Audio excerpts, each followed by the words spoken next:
And now we come to urine therapy. This is a very difficult therapy for most people to get their heads around. It is a process of drinking one's own urine and also washing in it, as well as applying it in various other ways depending on the issue or ailment. Now, there are so many myths and taboos associated with this topic that people have a tendency to switch off at the mere mention of drinking one's own urine. So let's examine these myths. The first one is urine is a waste product. Well, no. Urine is actually the excess of the beneficial substances in the blood. The liver removes all toxins and pathogens from the blood. The kidneys receive the purified blood and regulates the amount of salts, vitamins, minerals, hormones, enzymes, amino acids and water in order to keep the blood in perfect balance, as having too much of something is just as bad as having not enough. And sometimes, while it is sitting in your bladder, your body might realize that it needs some of these life-giving substances and reabsorb it. Many have had the experience of wanting to go to the toilet and then getting distracted, and an hour or so later they realize they no longer need to go. That's because the body has reabsorbed enough of the urine and relieved the pressure on the bladder. Urine is a snapshot of everything the body needs in exactly the right proportions for you. It is also a holographic record of everything that's going on in the body right now. The medical term for urine is plasma ultrafiltrate. That is, ultra-filtered blood plasma. Your urine is literally your lifeblood. Amniotic fluid is also urine. Firstly the mother's and then the baby's. And it's responsible for forming your lungs and your skin. It is most certainly not waste. Urine is dirty and smelly. Well, no again. Urine is one of the most sterile substances on earth. The pungent smell only occurs after it sits on an inorganic surface that's exposed to the air.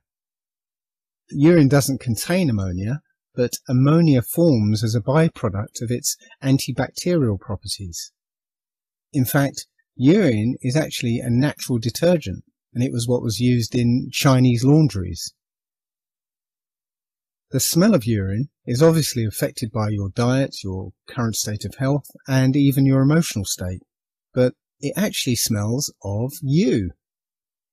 It's usually dark and strong tasting in the beginning, particularly in the morning, but after a short period of detox, your urine becomes clear and sparkling. And after the body is completely detoxified, urine sometimes tastes of coconut water. If the body's getting rid of it, why put it back in?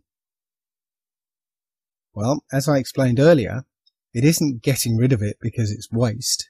It's dumping excess that it can't use at the moment. But the situation changes from moment to moment. And once urine is reabsorbed into the system, the body now doesn't have to expend lots of energy manufacturing any of these substances in the urine. So there is an almost immediate energy boost. Urine is antibiotic, analgesic, and an immune system booster. It contains growth hormones, minerals, vitamins, and endorphins which kill pain, lifts moods, and boosts energy. It is also packed with stem cells, which are prototype cells that can become anything: skin, bone, muscle, heart tissue, and literally they roam around looking for things to repair. Even the medical mafia and scientific priesthood are grudgingly accepting the power of stem cells, although they are nevertheless keen to hide where these stem cells come from and keep you dependent on their so-called expertise. Here, they acknowledge that these stem cells can regrow and repair organs, but imply that this process requires laboratory conditions and access to amniotic fluid, which, as I mentioned earlier, is urine. Don't be fooled. Your body has the inherent capability to repair itself and regrow damaged organs and even limbs without medical intervention, if you only allow it to do so. Why don't doctors prescribe it then?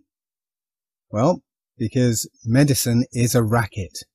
It's $1 trillion business, and if everybody knew how to heal themselves using urine therapy, then the medical profession and the pharmaceutical industry would disappear, because they would become irrelevant overnight, and their corporate masters would have to find some other way to quietly depopulate the West.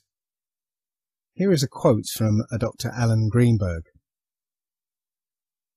As a retired physician, I can honestly say that unless you are in a serious accident, your best chance of living to a ripe old age is to avoid doctors and hospitals, and learn about nutrition, herbal medicine, and other forms of natural medicine, unless you are fortunate enough to have a naturopathic physician available.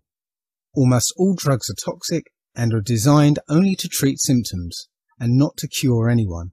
Vaccines are highly dangerous, have never been adequately studied or proven to be effective, and have a poor risk-reward ratio.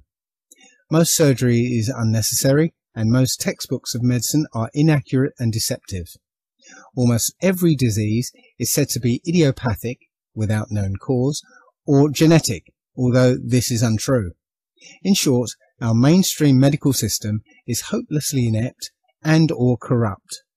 The treatment of cancer and degenerative diseases is a national scandal. The sooner you learn this, the better off you will be. In 1976, doctors went on strike in Los Angeles for 1 month, and the number of deaths fell by 18%. And during a similar doctor's strike in Israel in 1983, the mortality rate dropped by 50%. And you can bet, as soon as they went back to work, the death rate went straight back to normal. What does that tell you? Death by doctor is so common that the term iatrogenic death has been coined for it. And it is either the biggest killer or the second biggest killer in the developed world, depending on whose numbers you use. Doctors will not prescribe urine because it's not sanctioned by the medical associations. And it never will be sanctioned because it works. I couldn't possibly drink my own urine. It's all a matter of perspective. Many people who feel that they couldn't bring themselves to drink their own urine will not hesitate to eat a highly processed non-food that might be delicious, but it should be remembered that your stomach does not have taste buds, and while your mouth has been seduced with flavours designed to be addictive, your stomach has been poisoned with sometimes hundreds of chemical additives.